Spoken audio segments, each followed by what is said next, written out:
All right, guys, welcome to Glittery Musings, episode 2.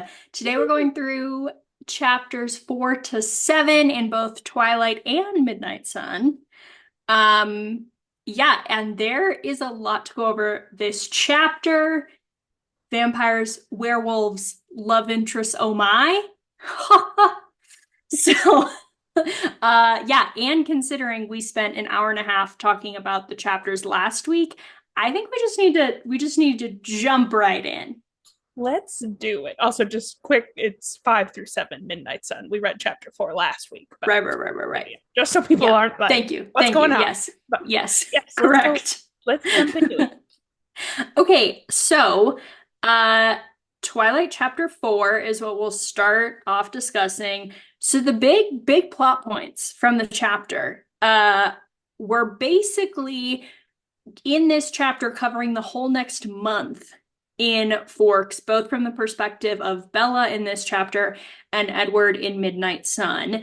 And the reason we know it's a whole month is basically a sentence in both chapters that say a month, this happened for a month, or the next month. So, um, even though it is like a whole month that covers, there's actually not like tons and tons of detail about what happens, except for that both characters basically say the exact same thing happened with their like icing each other out for a month. But the big thing after that is we got the spring dance that is, or asking people to the spring dance in this chapter, um, and tension rising between Bella and Edward. Welcome to the whole book. That's every chapter, I feel like. But yeah, Amy, want to start us off with some thoughts? What are some notes from chapter 4? I made some notes about. I made a lot of notes just commenting on people's behaviors and things. So I'm trying to read through those to get to the more Mm-hmm. meaty things. But one of the things that I noted was that I keep noting about is Bella says something about how his golden eyes grew perceptibly darker day by day. And from context from our last chapters we read, that means that he's like bloodthirsty or whatever. And I'm like, why is he not hunting more? I'm constantly asking, why isn't he hunting more? I just don't get it. What's the point in not doing that? Like, wouldn't you rather be safe than sorry and not accidentally kill some teenagers? I don't know, just a thought, but that was my first note. Yeah. No, he does. I mean, he kind of goes over it in Midnight Sun, and it's like a ridiculous answer, being like, well, it doesn't matter anyways. And he's like determined to do his like day-to-day life and not let the prediction like affect him. But yeah, I'm with you. Like, seems like you don't need to get to the point your eyes are all the way black. Also, just a thought, maybe you never should do that because maybe your eyes going from gold to black is freaking some citizens out. I don't know, it just feels like to mitigate suspicion. We might want to keep our eyes golden. Yeah, Just a I thought. a lot of like those little things that are in Twilight that I'm like, what's up with this? Are answered by Midnight Sun. And like they do touch on it with that, but I'm like, I don't think that's good justification, like you said. Like, Yeah. maybe don't do that because maybe someone will pick up on that. But Yeah. Yeah, it is interesting. I have thought, I mean, obviously it came up last week, but I have thought a lot about like, I wonder how many like small details Stephanie Meyer's added because Midnight Sun was written 15 years after Twilight came out, yeah, that like how much is her justifying like people's criticism of the book? I That's kind of my thought. actually looked up some information about Midnight Sun and found something pretty interesting about when she wrote it. Because yeah, it wasn't released till what was it, 2020, I Yeah. think. Yeah, 2020. But in 2008, there was a leak of the book of 12 chapters. The book as Oh my is only gosh. 29 chapters, so that's almost half the book that was leaked.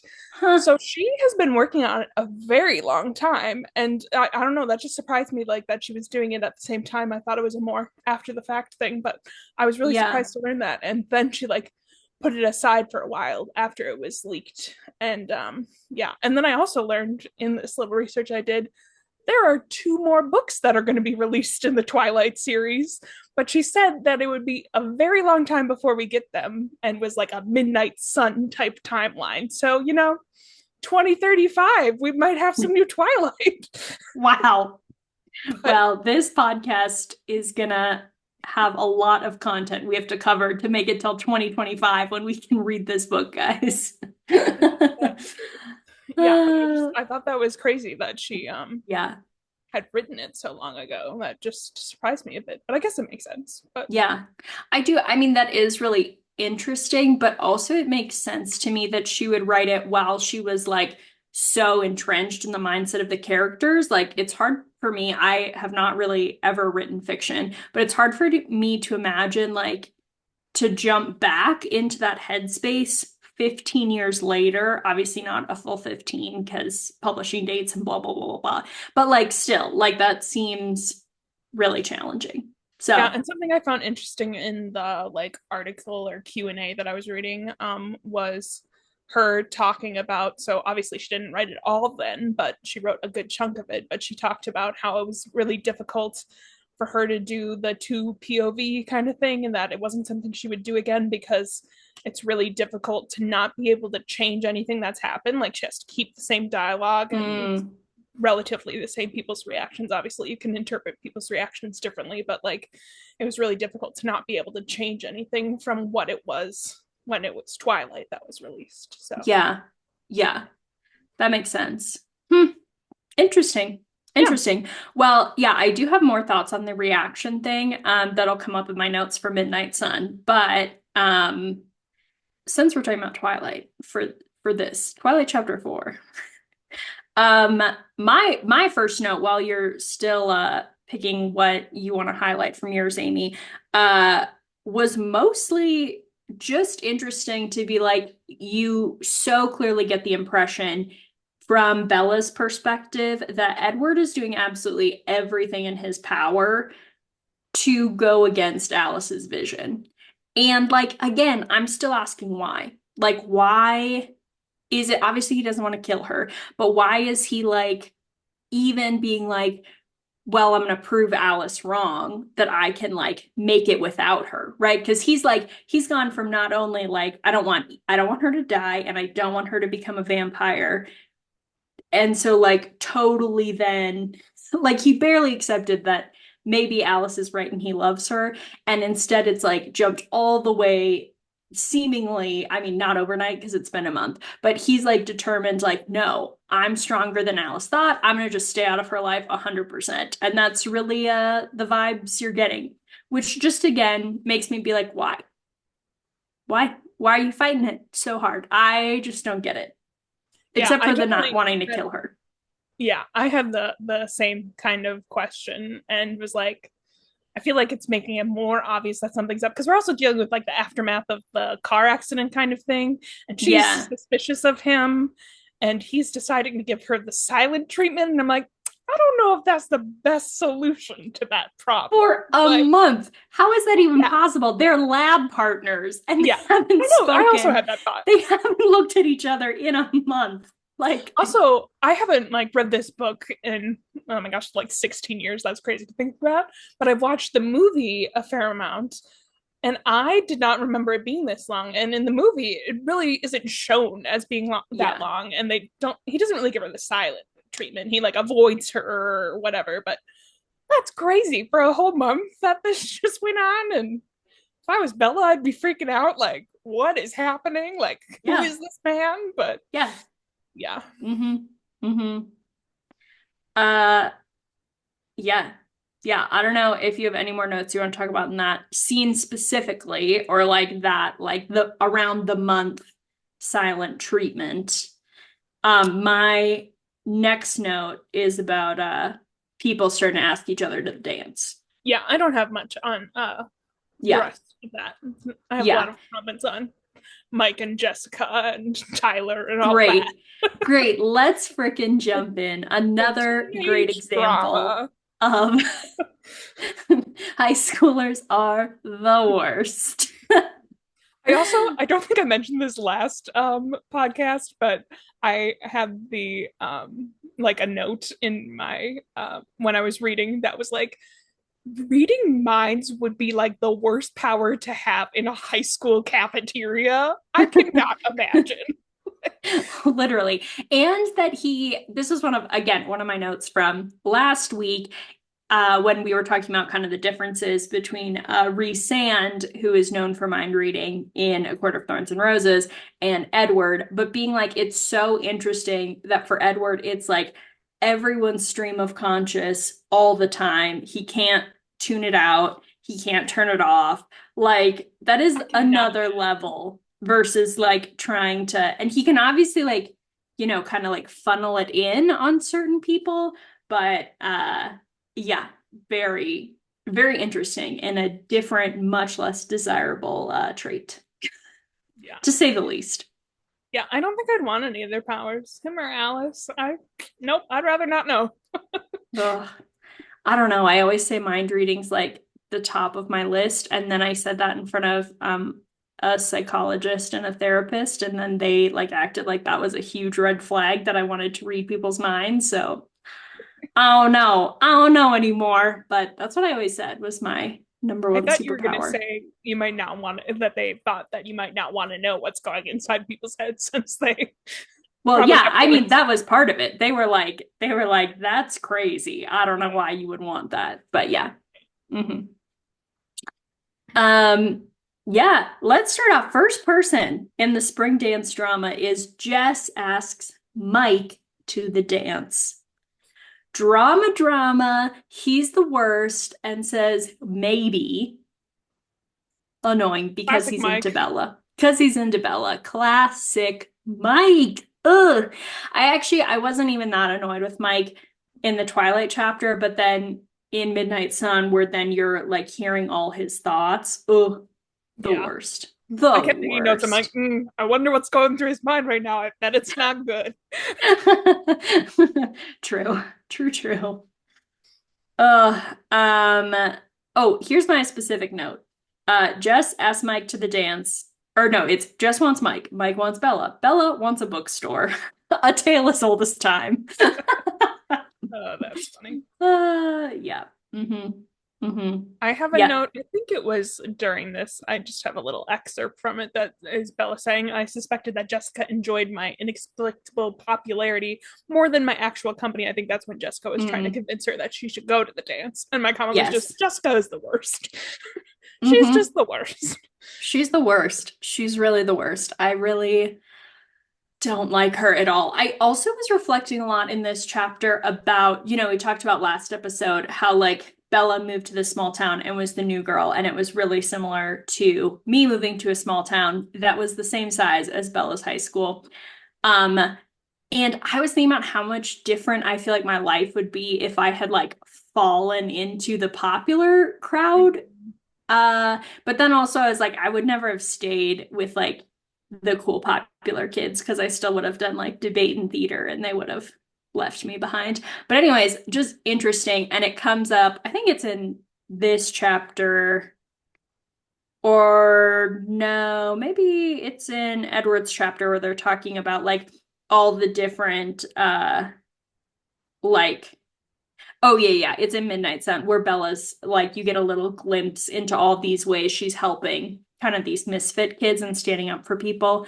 Um, which I really just loved as a way to use her like popularity. Again, we'll talk about that more. We keep jumping ahead. Surprise, surprise.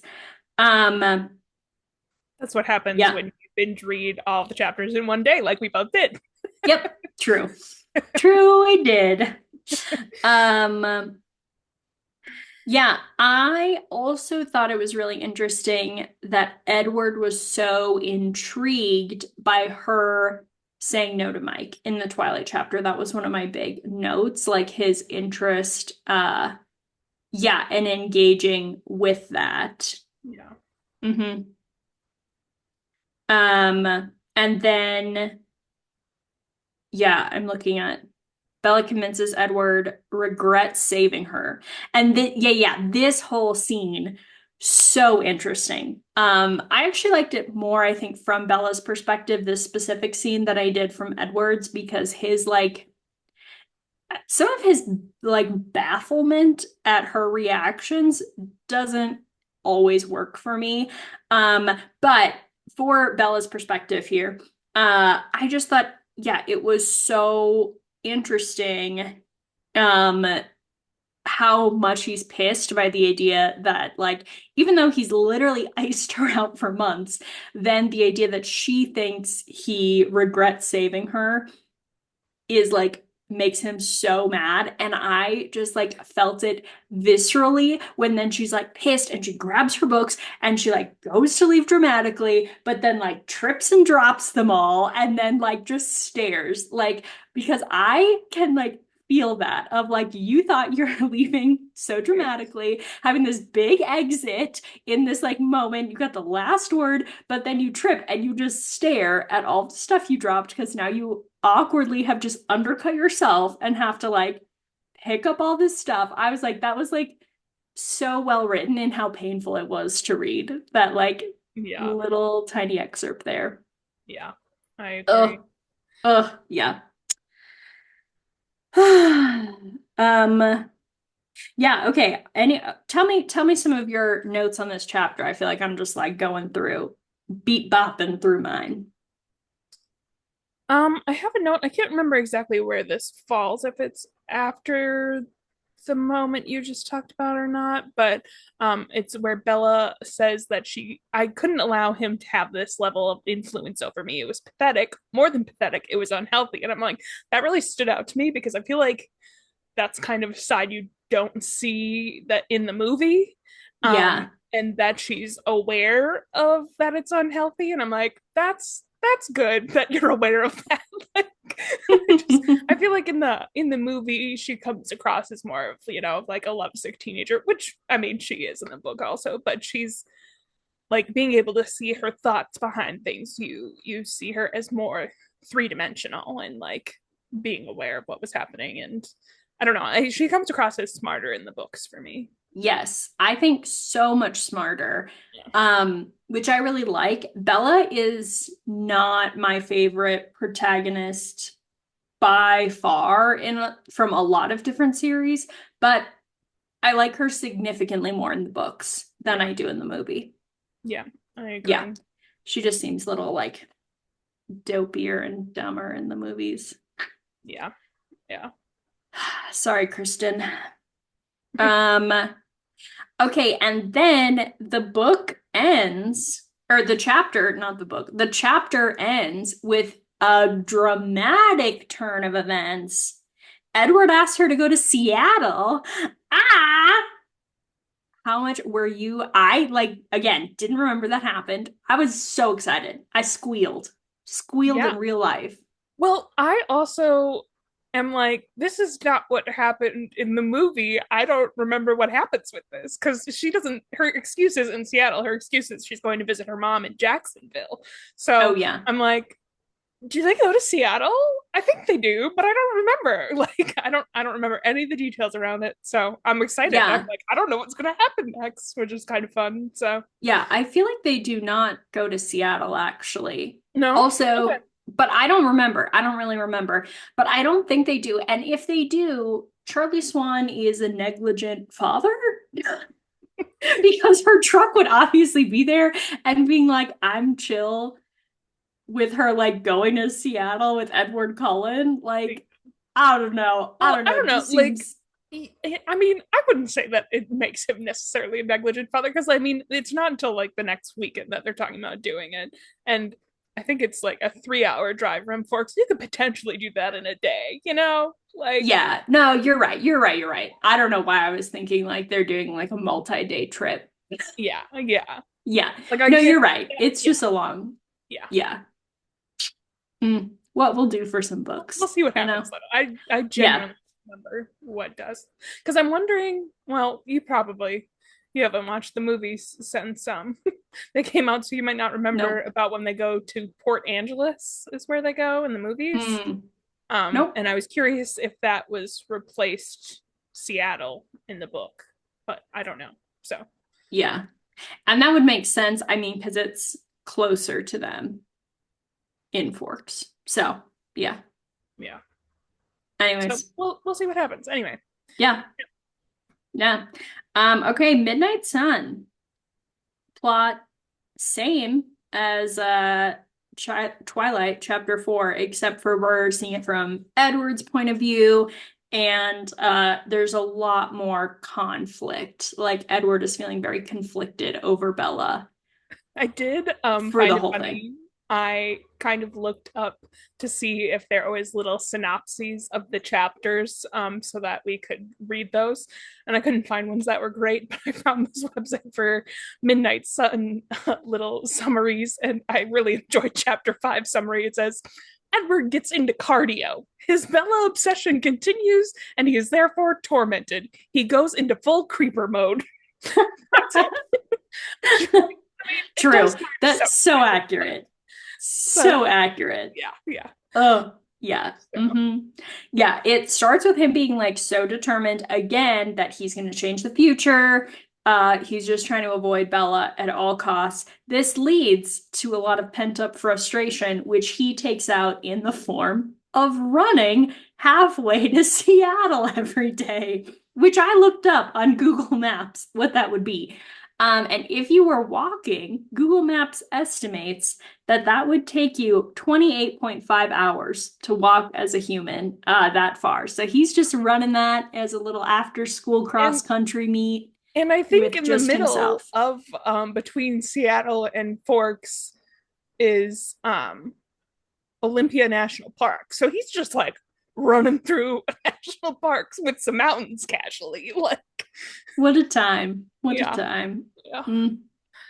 Uh yeah. Then okay, he's running. His siblings are kind of like teasing him a little bit in here.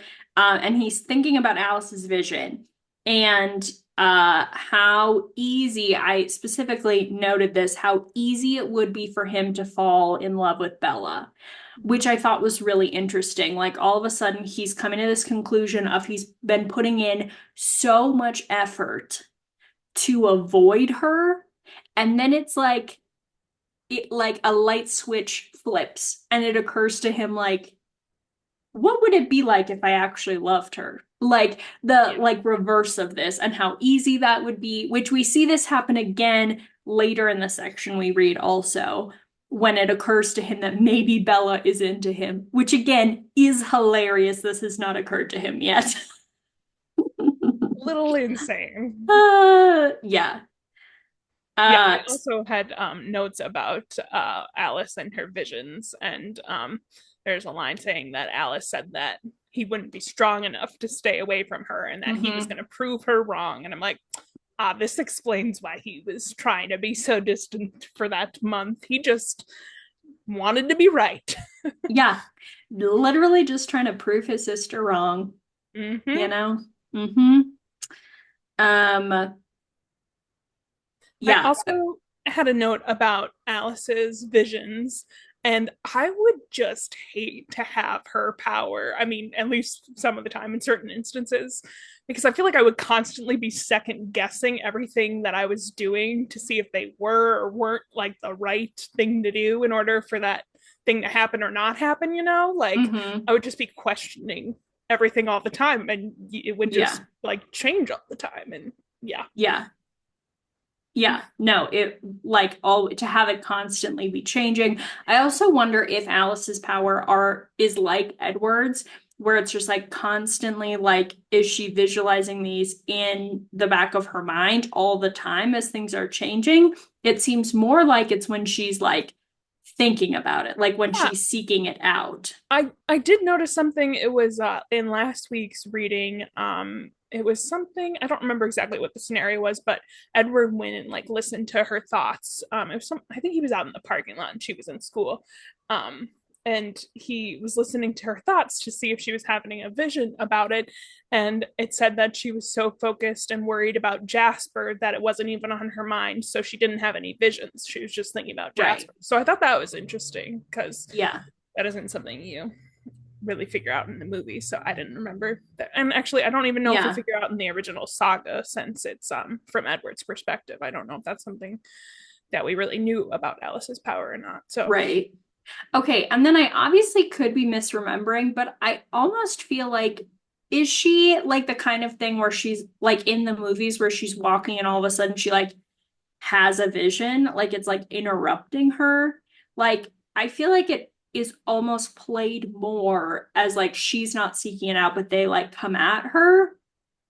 yeah, I don't know if in the movies the way that they do it is completely accurate to how the books are or not, because definitely in the movies you do get that, like, I don't know, like that you see that picture of her face that's like a shocked look on her face, and then you like see what's Yeah, going on in her mind kind of thing. And I don't know if that's accurate or not to how the books portray it, or if it's just a way to like show the audience what's yeah, happening in the movies.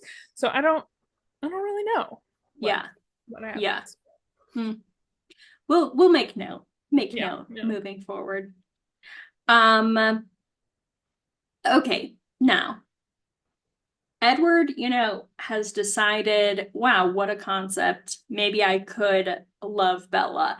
And then he does a thing that annoys me more than almost anything else in life that people can do, which is he then decides for Bella, without any communication on her part, what is right for her. So he says, if I truly loved her, wouldn't I stay away from her?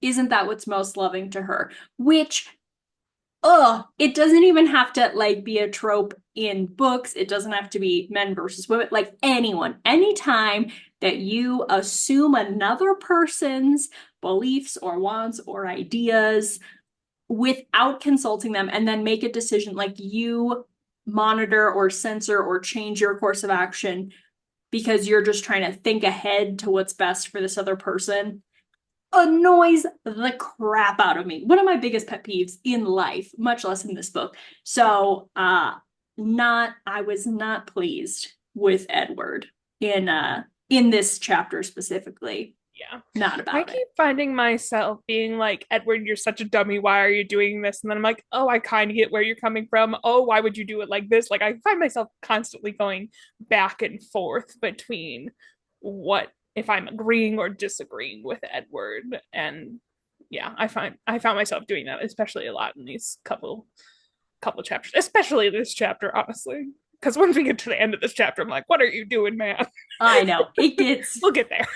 gets a little intense. And yeah, so just to jump right in, my next note, uh oh, I really liked the comparison they did here of Edward viewing Bella almost and thinking again, is she human?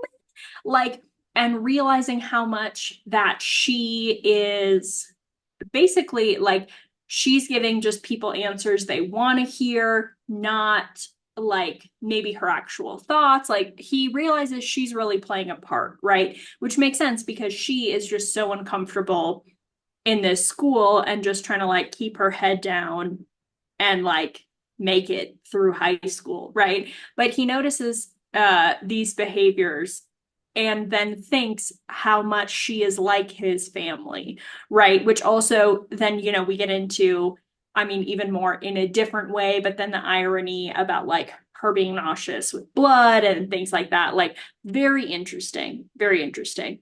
Yeah. Mm-hmm. Um, I have some notes about him talking about how he is no longer in purgatory and just in hell now. It's That he how the chapter opens, in fact. yeah, yeah.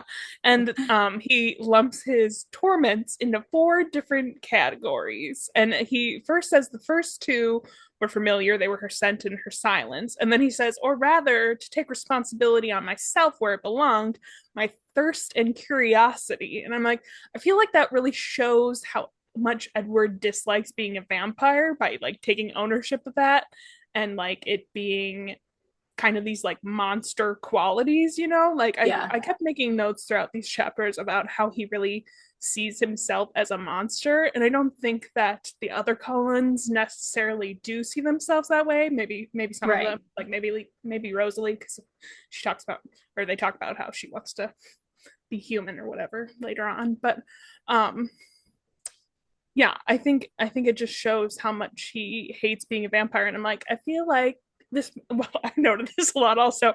I feel like this man just needs some therapy. Obviously, there isn't really a therapist you can go to when you're a vampire, and how are you going to talk about that? But I'm like, Uh, if you just had a change of mindset, things could be much, much better for you. Like, yeah. I don't know. Mm-hmm. And Yeah. then um I also made a note that because I was thinking last week, I was all like, I feel like this book is going to make me like Edward a lot more. And now I'm like, maybe it won't, because he's talking about um, this stuff with her and seeing if she's human or not and how she's not like other humans. And he has all this curiosity about her. And I'm like, that just seems like infatuation to me rather than love. And he's trying to make this Mm. list of things. And I'm like, I don't know if I like this or not. But then later on he kind of does talk about some actual like qualities of hers that he is learning about her, because and at first it probably is infatuation because he doesn't know her at all, and he's Yeah. used to being able to read everybody's minds and seeing exactly what Yeah. they It's the think and that type curiosity. of thing. Yeah. And so it kind of changes into more him realizing there are actually qualities that he likes about her. And he talks about like asking someone in their science class to be in Bella and Mike's group, because she isn't ever asked to be in anyone else's group, and then talks about how they're all talking at the lunch table about where they want to go, where would be their number one place to go. And Eric says Comic Con, and everyone laughs at him. And she's like, "No, I'd go to Comic Con. That's my answer too," even though it's Yeah. clearly not her answer. And Yeah. I Yeah. think That it's was nice that my, Edward is like noticing those things and like taking yeah. note that it's this good quality in her. So Yeah. That was my note from before where my like personal theory is that Bella was like such a misfit in Phoenix and like gets the pain of, because it's not even, she's not just like seeking out nerdy, quiet kids necessarily. Like they talk about the girl in the science class who's like a stoner or whatever. And like it's clearly like Bella just has so much empathy for people not fitting in.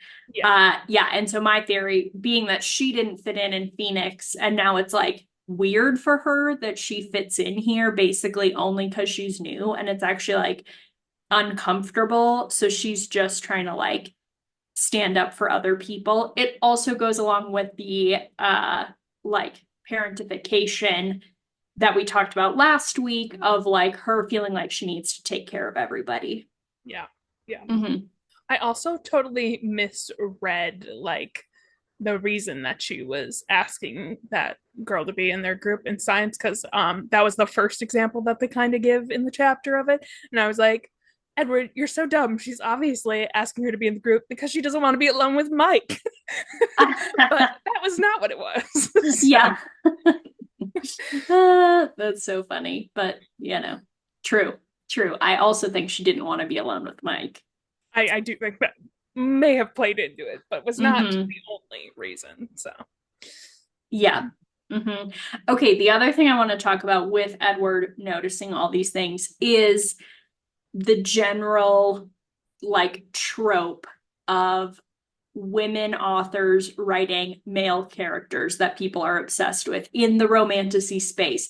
Because I think literally this is exactly where like female authors get it, because like you have this immortal all-powerful being and he's using all his senses not to kill and murder humans but to notice the tiny details about this girl and like the unique personality traits. What's he using all his mind reading powers for? To understand her on a deeper level. Like yeah, women just want to be known. And he's like wealthy, fantasy, mystical men using magic powers just to deeply know people on like a true level. greater than other people can. Like, and you know what? I eat it up. I'm loving that. Loving it. So yeah, way to go. Female authors everywhere. I really feel like Stephanie Myers in some ways is like such a distinct figure in that also. Like one of the first big authors to really like use the powers to like just know them so Yeah. much more. Yeah. Yeah. Mm, so good. Okay, going back to what I mentioned before about Edward talking about his four torments. He talks about them being his thirst and curiosity, which we already talked about, Bella's indifference to him, and my favorite, Mike Newton, is one of his torments, which I just thought was pretty funny. Truly the worst. Oh, Mikey boy. Just And the he worst. he really is upset. He talks about multiple times. He talks about backhanding him across the room and into the wall. And I'm like, Edward, chill out. That is a literal child. You are 100-something-year-old man. Calm down. Like, that is also something that I Uh, made a lot of comments on, is about, and I feel like it's something we have to acknowledge, is the fact that Edward is 100-something-year-old man and Bella is a 17-year-old girl. And it just, things keep creeping me out about that. And it's just kind of, yeah, I mean, you kind of have to get past that if you want to look at the rest of the book at all. But in these couple chapters, there are some things he talks about, like the abnormal maturity of her spoken thoughts. I'm like, I feel like Stephanie Myers is just trying to justify this so that it's not quite as creepy. I mean, probs. Also, like, I don't know, doesn't bother me. It's such a trope in so many fantasy books. The girl is like 17 and like specifically 17 or 18, and the guy is like hundreds of years old. Yeah, it creeps me out every time. I do It get makes past it sense. to like get into the book because I'm Yeah. like, yeah, obviously problematic, but we're in a whole different world. Let's just ignore that. But like, Yeah. yeah, Yeah. I also, yeah, again, I don't know if it's because I've been reading these other fantasy series where the characters are so much older, but like him being like at most 100 just does not seem that old to me, even though like it is. But also, okay, this is, I believe, later, maybe next chapter, where, no, maybe it's this one where he's talking about everyone falling in love, like in his family. I am a little confused on how old they all are. Because obviously they were different ages when they were turned into vampires, but it's pretty unclear. Like Edward was there, like Carlisle turned Edward, and that was like the start of this family. And then Esme, like Edward is there when Esme is turned, and the other people are brought in later, and it's not clear the order. But you know that Edward has been a vampire longer than Esme has, which I just think is really interesting. that is interesting and something that I didn't really think about. And I feel like I have a little bit better of a grasp on the timeline just because I remember when they go back in the movies and that sort of thing. They Yeah. talk about different people because like Edwards was like, I think he was gonna, I think we know from later on in the books and from the movies, and he mentions it in, I think it's the In next this chapter, section about how, about how he was like gonna die of the Spanish flu, and that's when yeah, Carlisle ends up turning him. yeah, And and he's been drafted and is about to yeah, turn 18. yeah. So I think he was born like right around like 1900. Because I think they say it was like 1918. I could be wrong about that when he died. And yeah, I don't know when Esme turns, but then I know that like Rosalie and Jasper are relatively close together. And Jasper was, I think he was fighting in the Civil War when he got turned. I think that's the story behind him.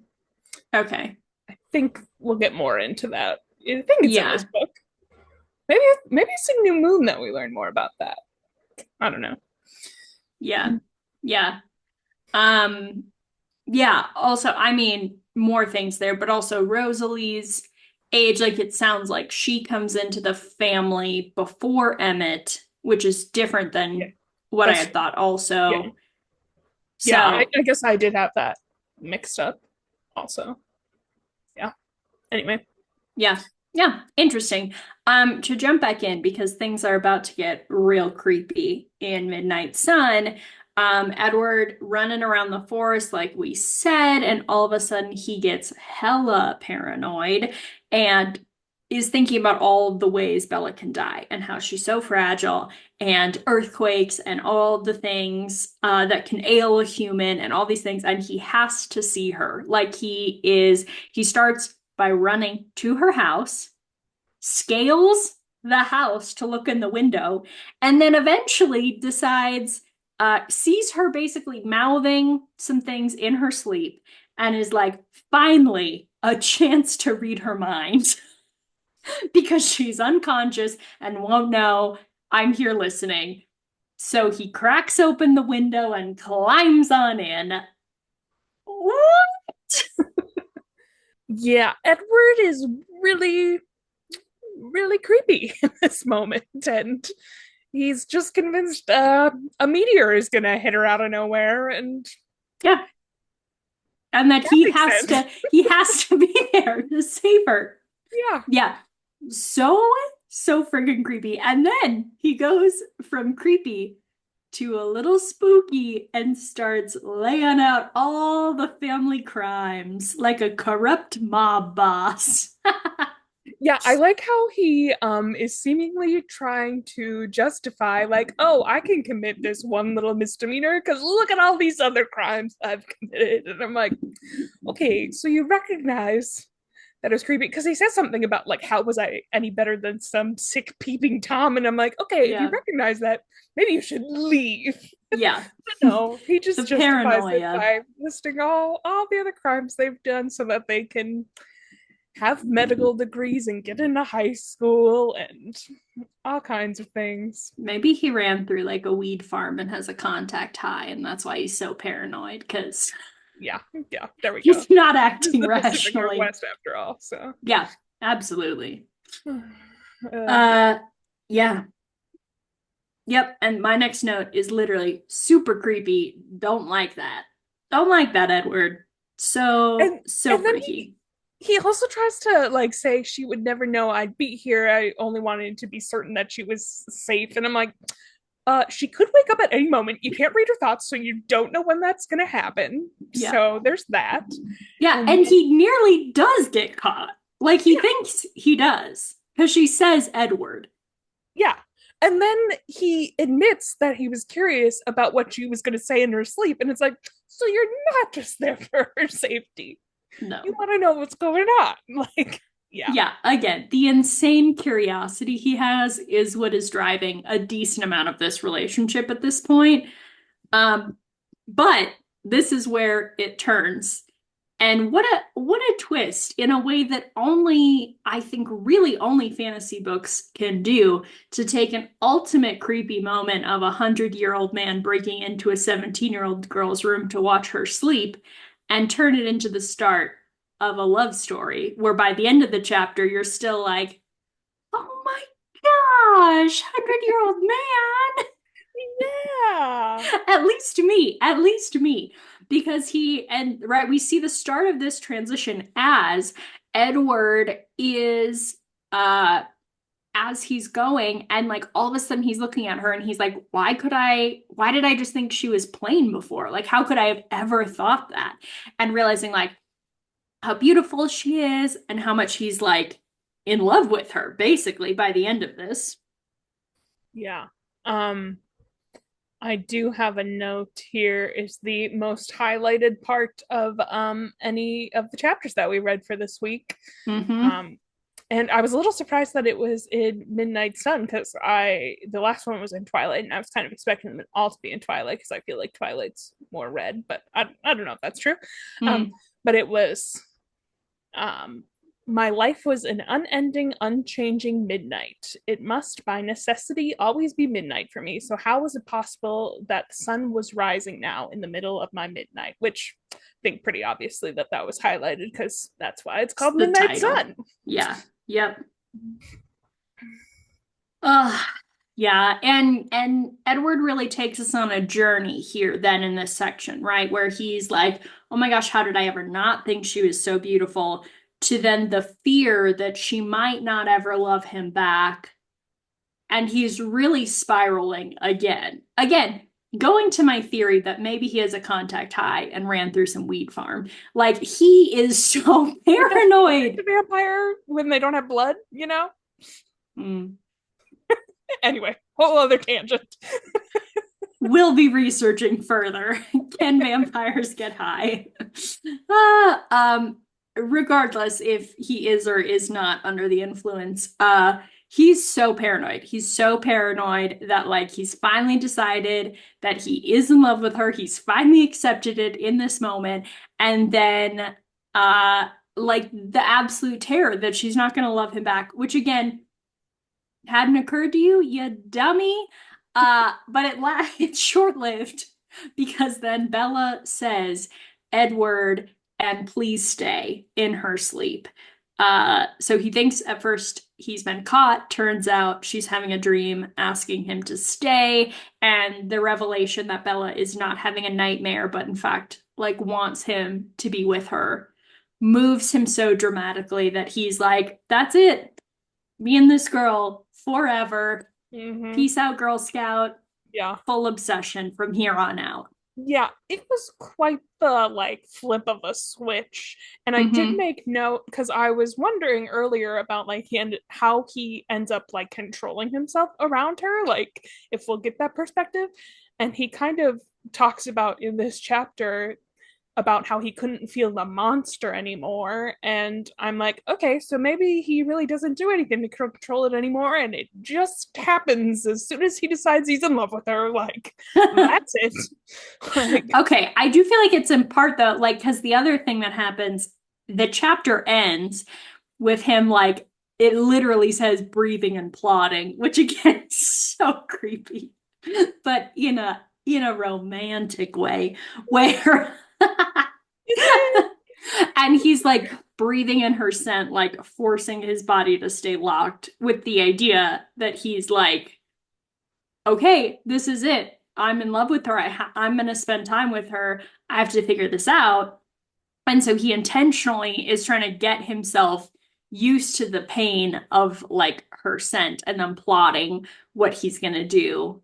And honestly, I'm with Edward on this one. This is how I react, not necessarily to straight up stalking, but yeah, like he's decided he's in and then he's 1,000,000% in and it's his whole life now, which I'm like, that is me. That is me. For as much as I could even think to criticize Edward, that is 100% how I am also. Uh yeah. So anyways, but that's where the chapter ends. Yep. Mm-hmm. Mm-hmm. Little crazy. Yeah. Uh, and then we jump over to the blood type testing chapter, which is Twilight chapter 5. Major plot from this is that they're testing people's blood to see what blood type they have in biology class. Obviously a problem if you're a vampire and you are super obsessed with the blood of your lab partner. Uh, and there's some major Edward Bella chit chat happening in this one. No longer not speaking to each other. No, Since he's radical. decided that she's now his life. Yes, he is 1,000% invested in Bella. He's in fact never gonna let anyone speak to her at lunch again from here on out. Yeah. Yeah, what a time. Which is my first note is they're in the cafeteria and previously Bella, in the last chapter ends with her agreeing to go to Seattle with him. And then the first kind of big scene is at the cafeteria. She's looking for Edward. She doesn't see him. She's disappointed. But it turns out Edward is at a table all by himself. That's why he's not sitting with his family, because he wants Bella to sit with him. And he calls her over and she sits down and it's all like, great, great, great. Except for that Bella is hella confused by this because this man has gone from straight up not speaking as her lab partner for a month to asking her to go to Seattle and then like asking her to have lunch with him basically. I And do not blame her for being confused. I would be very confused as well. yeah, she's like, what's going on? Um, and then the nonsense Edward is like says if he's going to hell, he might as well like damn himself thoroughly. What? What nonsense? Like, Yep. not only, and again, he says this in his perspective, but not only is he like, this girl is my 100% life, he's also like, I'm done playing it casual and I'm done trying to even be lighthearted. Like, remember this morning when you asked her to go to Seattle and that was your like casual moment? Keep it light, just a nice little road trip together. Now he's like, well, I'm going to hell, so might as well lean in. Yeah. And then Bella is just confused by this. And then he's like, "Oh, tell me what your theories are. Like, what do you think's up with me?" kind of thing. And she's like, "No, it's embarrassing." And then he like pushes her and like is like, "Oh, it's really frustrating that you're not answering." And I love how she responds to it, saying about how frustrated she is. And she says, say the person also did a wide range of bizarre things from saving your life under impossible circumstances one day to treating you like a pariah the next and never explained any of that either, even after he promised. That also would be very non-frustrating. like, I love it. I just love how she calls him out on that crap. She goes off. She's like She so does. pissed. She does. So good. So good, Bella. And then he basically tells her he can read minds. She doesn't pick up on it, but he No. basically says it because he talks about how easy people are to read and how she's the one person. And yeah, it's a Yeah. lot going on. Okay, I am curious though, because again, like you guys remember from last week's episode, I did not remember Edward could read minds at all. Had zero recollection that that happened. Um, in fact, I didn't remember any of them had powers except Alice. But yeah, so then like I'm curious if in this scene I would have been like, "Oh, Edward can read minds." Like, Yeah. or if I didn't know that that was happening, if it would feel so obvious. Yeah. No, I don't think it necessarily was obvious, but I'm like, it's really reckless the way that he's talking Oh, about it. yeah. Like, No, I don't he's, think it's like that Bella was like stupid for not picking up on that. I think it was like yeah, yeah, subtle enough for a person who like to not be like, "Oh, he's telling me he can read minds." Like, yeah. but yeah. No, he's being so reckless. Like we said, he's 100% invested and now has zero concerns. Zero Yeah. concerns. And seems So, like he just wants her to get it so he doesn't have to tell her. Like, yeah, he doesn't want to feel guilty for like betraying his family and telling her. So he's just making it as obvious as possible, which we also see in the rest of this conversation at the cafeteria, like this back and forth where he's like, I'm into you. I'm not going to avoid you anymore. Like, I'm done with that. To then, like, but you should be afraid of me, but I'm super into you and I'm really not hiding it. But also, I don't know, you shouldn't want to be my friend because I'm dangerous. But also, I really like that you think I'm dangerous, but you think I'm good. Just like, oh, he's very back and forth. He's very back and forth in this conversation. Clearly conflicted.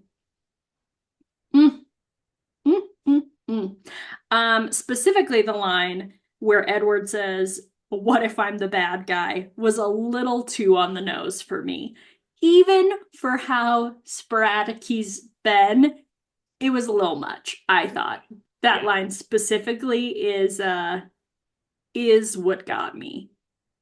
I think he But says it because it clearly is something that's on his mind all the time too. Because like yeah, I was talking about in that the last chapter about like how he sees himself as a monster kind of thing, and I think that's just like his consistent mindset. And I'm like, it'd be so much healthier for you if you didn't think that way, and like you would be less of a monster. I feel like, but no, you're just harping on that, and so yeah, theme and then of I think this it session. says a lot that Bella like thinks that he it's not she doesn't believe that he's bad, she says. And Yeah. I yeah, yeah, I don't know. Yeah, for sure. And like a little bit of like healing maybe for Edward to see himself like through this other person's eyes in like a Yeah. positive light, like long term. You're starting to get a hint of that they could be like a good balance for each other or good together, particularly if we're to believe, while it's not explicitly mentioned in Twilight, if it's like a fated mates kind of scenario where all mythical creatures are like drawn to another mythical creature who's like their equal. It's kind of like laying the groundwork for that idea, even though that's not a concept that's like stated necessarily in Twilight. It is a common fantasy trope. Yeah. hmm Yeah. The rest of the banter really just picks up pretty dramatically.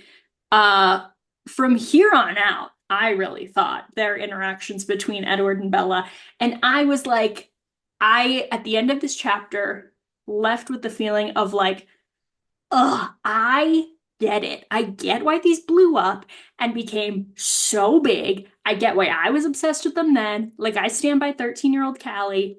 Phenomenal. Phenomenal taste, 13-year-old Callie. Uh, yeah, it's just the relationship. It's like tingly good, their interactions for me personally. I'm sold. By chapter, let's see, what are we on? Chapter five? Yeah. Yeah, I think so. Chapter five of Twilight. I'm back. I'm 100% Team Edward. Screw this Jacob kid. That's where I'm at. Just We wanna haven't even met Jacob I yet. know, I don't care. But the idea I like am so sold, nothing can come between them for me. Yeah. Oh man. Any other thoughts on Twilight 5 before we jump into Midnight Sun chapter 6? Well, I guess just a little bit on the plot. I don't have a lot of thoughts, but what does end up happening is that she goes to her science class Yes. then and they do the blood typing, and Yeah. she gets all queasy from the blood before her own finger is even pricked. So Mike ends up trying to take her to the nurse, and then she's like, just let me lie down on the cement real quick. And she Been lies there, down on the babe. cement, and Edward's like, Bella, what's happening? And magically appears and carries her to the nurse's office. So Yes. yeah, that's kind of what happens there. But no, I don't have a lot more thoughts on it. We could move to Edward's perspective if we want. hmm Yeah, particularly, I mean, I like Edward's perspective, like kind of for the rest of this section. Yeah, and just like his thought process. Um, yeah, first note is LOL. Apparently I'm gonna try to be casual. Or I'm not, I've given up trying to be casual. There we go. I had a mistype. Like that's a line in the book, not the LOL. But But he doesn't say I'm that. he does not. Where he's like, clearly I'm not trying to be casual anymore, is something he's thinking during this conversation in the cafeteria with Bella, where he's being like intense and obvious that he's into her.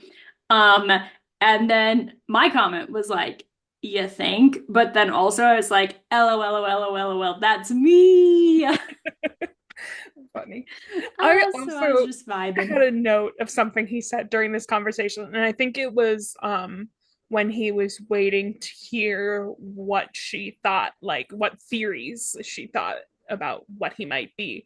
And it had that I waited for her response, torn in two, wishing she would finally hear and understand, thinking I might die if she did. How melodramatic. And I'm like, I love that he acknowledges that he's being melodramatic. Like, I just love that. Yeah, throughout kind of the rest of these chapters, he's like baffled by his own emotional experience, Yeah. which again, I really like that in Midnight Sun, and that you get this perspective that like this whole set of feelings is totally new to him. And in the same way that he's like so obsessed with Bella being like this new intriguing mystery for him in a situation where his life has basically been totally the same and on repeat. Like now it's the same thing, right? He's thinking about the love stories between the rest of his family and thinking about specifically how both Carlisle and Rosalie had kind of major personality changes and changes to them in this time that then like stuck with them for forever. Because one of the things they say when he's talking about this is like your personality is also locked in when you become a vampire. Like your personality doesn't evolve, which I have mixed feelings on if that's true or how much that is actually like enforced in the series going forward. But the one big exception apparently to this is you meet like your person and fall in love. And that's like your personality can then change. So I do think again, in the way that Midnight Sun justifies some of the criticism of Twilight, like where he's being so like hot and cold and sporadic and he's like judgmental of himself, we're seeing, and it's almost because he's like, well, this is a totally new thing and he has not had a new emotion in 80 years, so Yeah. he's like, what's going on? Which, Yeah. yeah, I do. Again, I like the justification. Yeah, I do too. And I remember last week I was making comments about like what this man hasn't been in a love in 100 years. And like looking back at that comment, it's like, no, that actually makes sense because he was 17 when he got turned into a vampire. And yeah, people, I mean, some people fall in love before then, but a lot of people don't. And so, um, and then he's turned into a vampire, and you're not just gonna like fall in love with a human that you just want to like suck their blood, you know? Like, I think that's probably a step down the line. So it makes sense that he actually hasn't been in love, which before I was like, that's stupid, but it does make sense. But Yeah. Yeah. Yeah, very interesting. My other big comment, I mean, throughout this, or kind of like criticism of Edward in this section on the flip side, is that he is so baffled by her reactions. And in fact, it's not until, Bella has Edward takes her to the nurse. Um, Another person comes in covered in blood and they move into the office, which is how Mike, our good old friend Mike, ends up back with Edward and Bella, even though Edward kind of like ignored him and took Bella out of science class. And it was like, it was a whole thing. It was a whole thing. So, anyways, Mike is back, and Mike then is asking Bella about going to La Push and the beach over the weekend and kind of prompting these plans, kind of reestablishing, trying to have a little like dominance over Edward, reaffirm himself in this moment. And then he mentions like, see you in gym class, right? And Bella, he leaves. Bella is groaning on the misery of having to go to gym class after all this ordeal. And so then Edward is like, I'm on it because the school secretary thinks I'm hot. So I'll go convince her. which, by the way, should not be working at a high school. Should not be working at a high school. I had that thought No. in like the first chapter when we Yeah. meet her. I'm like, what is going on? Yeah. So She's creepy. she's so into him. Her whole mental thought process is just chastising herself for thinking Edward is hot. That's the only perspective we get into her mind. But anyways, Edward's like, no worries, I'll manipulate this situation and get more time with Bella. And it is while he's then talking with this school secretary to get Bella out of gym class that he makes the connection that maybe so many of these reactions Bella has had that are so confusing to him are because she's actually physically attracted to him, not because she's terrified, Yeah, which is hilarious. it's crazy that he did not pick up on that before. He even talks about like Bella's heart racing, and that's what has happened with this office administrator person, and it's what happened with Jessica. And it's like, how did you not put this together? Mm-hmm. Yeah, yeah. To be fair, we had the same criticism when it's like, it is like kind of that boy, like high school boy thing, right? Which, even though he's not a high school boy, he also is in other ways. And like that, of course, his sisters had to point out that he was into Bella. And so, like, now being the same thing, like, he's so oblivious. He's Yeah, so oblivious to this fact. yeah. Yeah. Mm-hmm. I also, this is Hilarious. unrelated, but I have a note on it, and I just think it's funny and have to point it out that he was reading Mike's thoughts, and at one point, Mike said that he bet that Carlisle did experiments with plastic surgery on all of them, and that's why they're all so white and pretty. Which I just thought was so funny. And he's talking about how, like, oh, Mike isn't as unobservant as he seems or something. And I'm like, I Yeah. just love that that's Mike's theory. Secret teenage plastic surgery, Yeah, obviously. yeah, Obviously. Mm-hmm. that's pretty funny. But how does Yeah. that explain what about Carlisle then? Who's doing his surgery? Yeah. Anyway. Questions, questions. Yeah. I also, in this side from Edward's perspective specifically, I also enjoyed the car scene. So Edward gets Bella out of gym because the secretary's into him, and then insists on driving her home. And again, another great example of where he is so freaking conflicted. Like this whole car ride, he basically just gets in his head so much about what a monster he is. And again, like, yeah, Edward needs therapy. That's the theme of this week's episode. Edward needs therapy. Um, he's so in his head about being a monster and then has to like re-remind himself, like, okay, if I was not a monster and I was just in a car with the girl I was in love with, what would I ask? Because I don't want to like regret not utilizing this time. And then they have a very sweet interaction where he's asking her more about like her mom and things like that, which is cute. Um, but yeah, again, the whiplash of his like deep guilt, like it is just so evident he views himself, one, as such a terrible monster, two, vampires generally. He clearly has such a negative view of vampires, which ties into like the third point of being like, he obviously thinks it is nearly on par with killing her that he would turn her into a vampire. Mm-hmm. And just like, yeah, so evident in these chapters specifically. Yeah. Yeah, I'm curious about what his thought process is for the rest of Midnight Sun Mm, because he clearly is conflicted about being with her and having like these monster like thoughts. And I'm yeah. curious if that changes over time or not. Like eventually throughout the series, I'm sure it does, but I'm curious in Midnight Sun because this is the only book we have from his perspective if it changes much in that time or not. So that'll be Yeah. interesting. I hope so. I hope Bella helps him have a little more self-worth. You know, that'd be Yeah. nice. No. Be nice. Um, And then we were also kind of talking about some sweet moments that they were having and about asking more about her and that sort of thing. And I also did note that I thought it was nice before they drove home about that he was kind of excited that she knew the song that was playing in his car. Like, yeah. okay, that's kind of sweet. I kind of like Yeah. that. Yeah. Mm-hmm. But Yeah, those are all the notes especially I have yeah, taken. because Oh, he was like in his car just like listening, mhm. like to the music before. He didn't put on something to like impress Yeah, her. It was just what he was listening to when he fled because she was collapsed on the concrete and he thought apparently Mike killed her and was dragging her corpse around or something. I don't know. Yeah.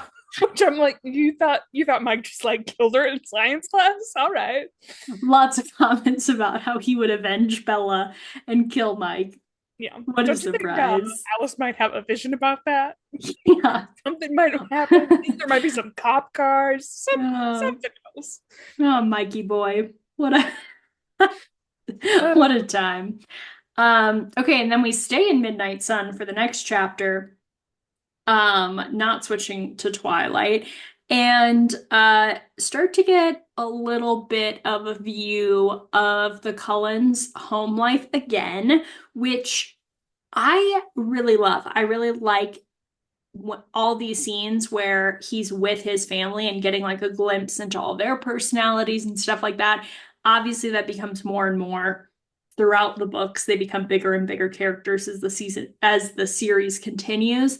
But I just love that. Particularly, I really like the talking about playing chess and like board games because, like, yeah, you're immortal. What do you do? Like, of course, you put together 8 chessboards together yeah. and like have figured out and made up some very complicated house rules for chess. Like, that is absolutely what like my husband and my brother would do together. Like, they might do that next Saturday anyways if they had time, like um, and then they're like, no, Edward, you're not allowed to play because of the mind reading.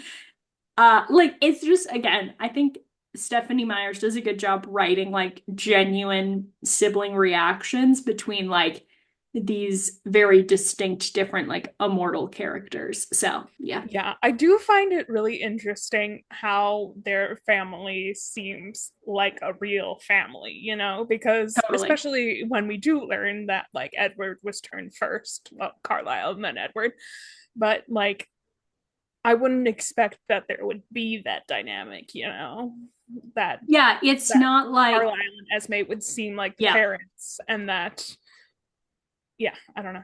Just not something I would have expected. yeah, totally. And it's not like Carlisle and Esme were together independently and then like turned or like adopted and took in these vampires who were struggling into their family. I mean, like that is clearly how it is with some of them, but it's not specifically with Edward. Yeah. Um, which maybe also, I mean, Esme seems like the kind of character who just wants all of the kids to be like happy. But specifically, she seems to really have a sweet spot for Edward, which would make sense where he's kind of like her first kid in some ways. Yeah. Because he was the first one with them. So, mhm. And I think he also like struggles more with like being a vampire. I mean, some of them also do struggle with that, but he's Yeah. also kind of by himself because there's I'm not completely by himself, but there's all these other couples and he's so like against turning Bella. And I think that was part of the reason that Esme was so like happy to learn about that vision was because Mhm. she was like, oh, someone for Edward finally. Like, so Yeah, he's not going to be alone. yeah. So sweet. She's so sweet. Yeah, so we get a lot of these dynamics. The other, another big thing from this scene is that Rosalie is clearly peeved. Like she's annoyed. They talk about she's laying on the couch, speed whipping through channels, and Edward gets a glimpse into what she's thinking, and she's pissed basically because of her own insecurities, wanting to be like the most beautiful, and she's justified that Edward has never been into her because he just doesn't appreciate beauty. And so she's actually like, you find out she's been so pissy with him, literally because he has realized Bella's beautiful and she like doesn't get it and is annoyed about it. Which the redeeming section of this is she's so embarrassed that that Edward finds out Yeah. about this. Like she's so embarrassed. Yeah. But yeah, Rosalie. And I do find it really interesting, like that Edward like refuses to tell anybody. Like Alice says, like she can clearly see that, like she wants to know, Mhm. but she can clearly see that that's not going to happen because Edward's not going to say anything. Which I'm like, that speaks to like the kind of love that Edward has for her as a sister, like to like not share Yeah. that with anybody when he undeniably finds it pretty funny, and I'm sure Yeah. other people would too. So Yeah. Yeah. And like some of the ethics, again, like I think specifically the mind reading power is so interesting where you have like morally good or even like morally gray, but leaning to trying to be ethical characters who have mind reading powers. Like it's really interesting to see how do authors show how they can be ethical because there is something that feels kind of inherently unethical about someone being able to read your yeah, thoughts, you yeah, know? So I think it's just interesting. Like, that's one aspect happening in this section is that, Edward is really like defending he's not going to share that with anyone else. I think, again, leading to him being like, yeah, he has this like unethical power but he still is like being ethical about it. So it's just interesting. yeah. It is interesting. So one of the other things that is somewhat significant that happens in this scene with the Cullens at home is Edward decides to play his piano again, which we're led to believe he hasn't done for a significant amount of time, and that he has been kind of depressed, and so he hasn't been making music, and that perhaps even that him making music is like a sign of his mental health being better. We're kind of led to believe from Esme's perspective. Now, um, this is significant. He calls the piece, he refers to it as a lullaby. I believe it goes on to be known as the lullaby throughout the book.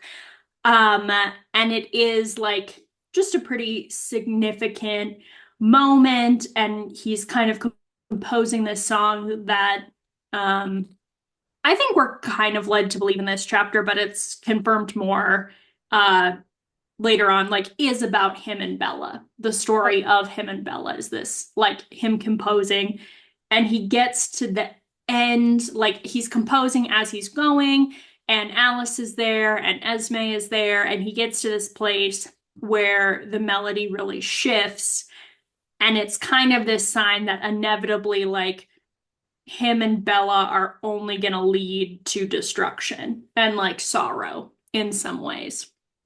So again, we get some foreshadowing uh in this scene. Any other thoughts you want to jump in with, Amy, or we can jump to the woods? Um, the only other like thing that happens before we jump into the woods was that Alice mentions about Oh yeah. Peter and Charlotte are coming to visit on Monday, and they say that um, Peter is Jasper's brother of sorts, and the other vampire that he's in love with. So, yeah, Yeah. Yes, and Edward does not respond well to this news. he does not. He is He very concerned, and Mhm. Alice is trying to justify it, saying, "Oh, they've been to Forks before," and he's like, "But not with someone that smells as good as Bella." Truly. Yeah, and it also is important to note these vampires are not like the Cullens. They are traditional vampires who eat people, not deer. So Not Edward's deer or bears. no. Edward's tripping a little bit. Uh, but let's jump ahead because now that we've mentioned bears, let's talk about Emmett fighting a bear out in the woods. Real casually. Just in the middle of a conversation, chit-chatting away with his brother, fighting a bear. Mad the bear wrecked his shirt. What a time. Yep. What a time. And he was like, "Oh, it was pretty strong. I almost felt that one claw at me." Nonsense. Uh yeah. Um throughout his time, Emmett's kind of talking with Edward. He's trying to like gauge where Edward's at, and it's pretty clear that Emmett is like, Edward, you're crazy. Like you've lost your mind. Uh And Edward is like getting once again more and more paranoid about Bella, to the point he's like, we have to come back on Sunday because I have to be here to protect Bella. And so they get into like a little like tiff about that. Yeah, I do think there was also a thing that was kind of notable that Edward talks about how Emmett isn't being the most tactful because he's asking about like, can you even touch her or whatever? And I'm like, in reality, I feel like it's a pretty valid point because if you are worried about like you won't be able to really get any closer to her, both like physically and emotionally, and like, wouldn't it be easier to keep your distance from her for everybody involved if you're like not willing Yeah. to turn her into a vampire or worried about killing her? So I think that is a valid point that Emmett brings up. But And again, speaking to Edward has a very different view of vampires than the rest of the family. Emmett suggests, he's like, why would you not just turn her? He's like, if you're really this paranoid, because Edward kind of lets it show how much he's freaking out and is talking about all the ways humans can die. He's trying to get Emmett to like empathize with him.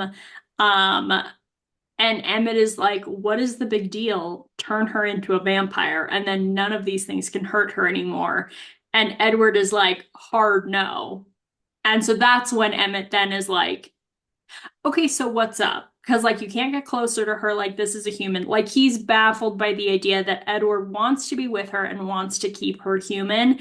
Like, he thinks is so dumb and unpragmatic, which I'm like, kind of true. Kind of true. yeah, I also think it's probably easy for Emmett to say those things since he was turned after Rosalie. So it was not something that he had to worry about, you know? But Yeah.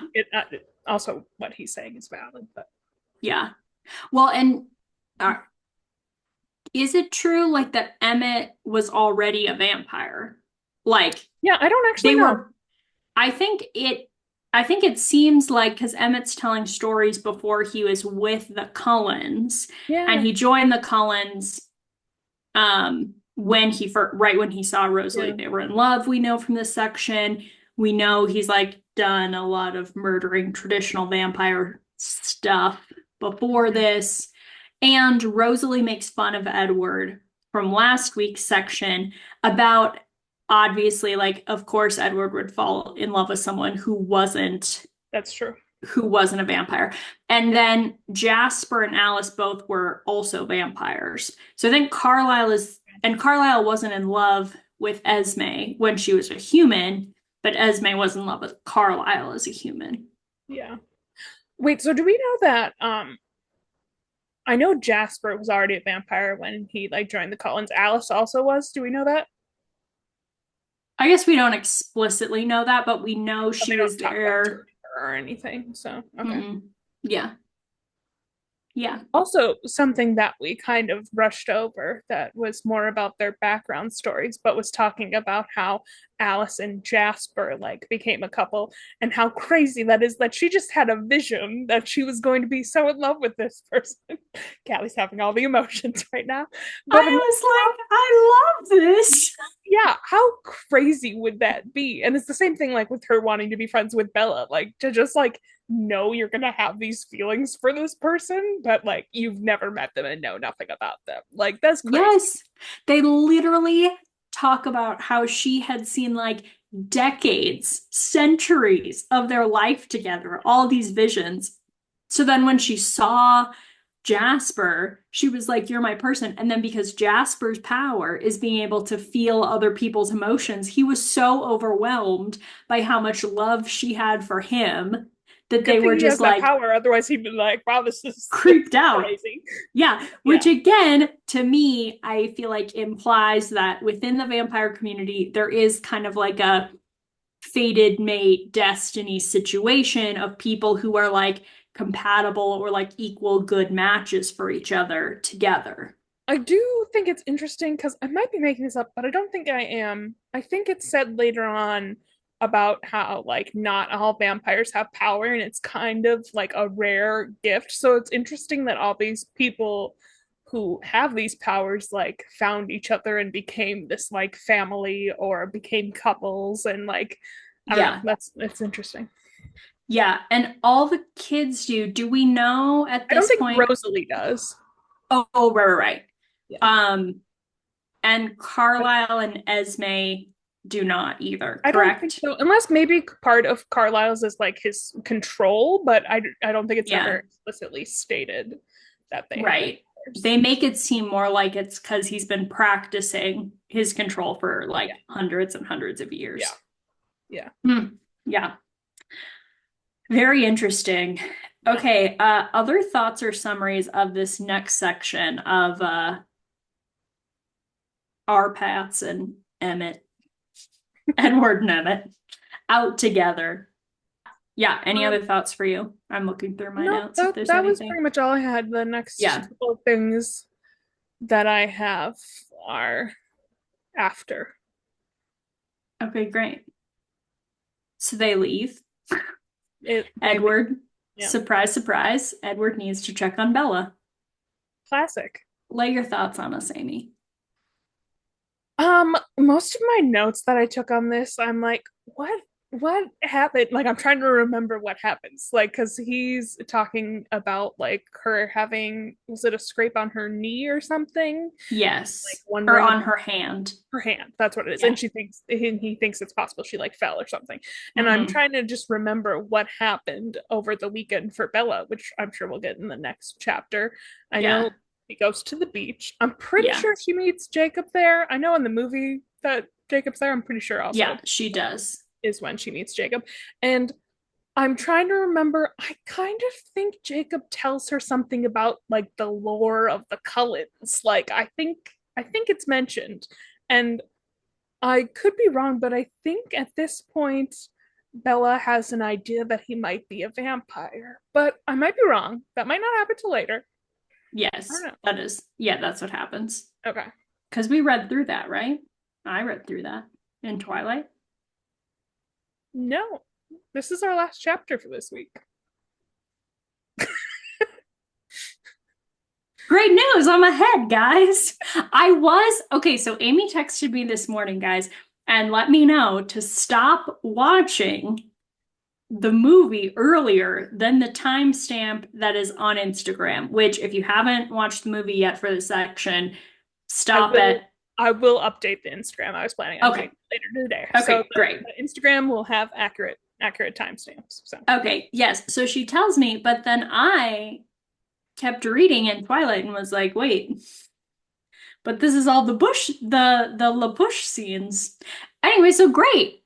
We're all of a ending sudden I'm here. questioning. I'm like, I think I read as much as we said we were going to read. Now I have to check. But Either I'm way, yeah, I we'll mean we have pause here. I haven't read, so Yeah, phenomenal. oh hey. I was supposed to read two more chapters. Whoops, my bad. Well, that makes sense where you were confused about your timestamps. That makes sense. All right, my Yeah, bad. no, no worries. Phenomenal. We had lots to talk about. I also think this is it is kind of a nice place to end be in the sense that like this section story-wise is like this week was just about the transformation of like Bella and Edward are suspicious, angry, like a lot of negative emotions towards each other to like they both are into each other. Obviously, Bella, not as much. Edward has gone, obsessive levels of into her. But Bella is like interested in him and is clearly like showing that again and again. And like next week's chapters, we're gonna get more into like, you know, some of her concerns. We meet Taylor Lautner. So, I mean, Jacob. So, some big things, kind of a new section. So you're saying Uh, it's good I didn't read the chapters for yeah, this week. it's great. It's great because this was a great place to end all the love and concern. There So, we go. yeah, yeah. So I think a good place to end. And so then next week, if you're reading along with us, we will go over Twilight. We'll start with chapter 6 and 7, plus what is currently or what is listed originally in the reading plan. I might change it a little because our last week that we have some cushion space. Like it's not 150 Mm, pages. So I might adjust it. We'll take a look at it and the Instagram will be updated accordingly so that it great. is clear what should be read. And Phenomenal. I'll read it right next time. Yes, which is a great time to plug. Again, if you're not already, follow us on Instagram. Most of our updates are going to be on Instagram specifically for reading order and things like that. We are at Glittery Musings is our handle on Instagram, YouTube, and TikTok. On YouTube, you can do the video podcast if you would like to see us. We're fun. And yeah, you can also email us and send us all your thoughts on the books. And if you're reading along, please DM us or send us an email. glitterymusings.pod, glitterymusingspod. glitterymusingspod@gmail.com. We would love to hear Phenomenal. from you. We would. Well, thanks again, guys, for tuning in for this little hour chit chat about Twilight and Midnight Sun. And we'll see you. We're publishing episodes every Tuesday for Twilight Tuesdays. Yeah, so It's a we'll thing talk to now. you. Yeah, it's a thing. Talk to you next week. Thanks, everybody. Bye.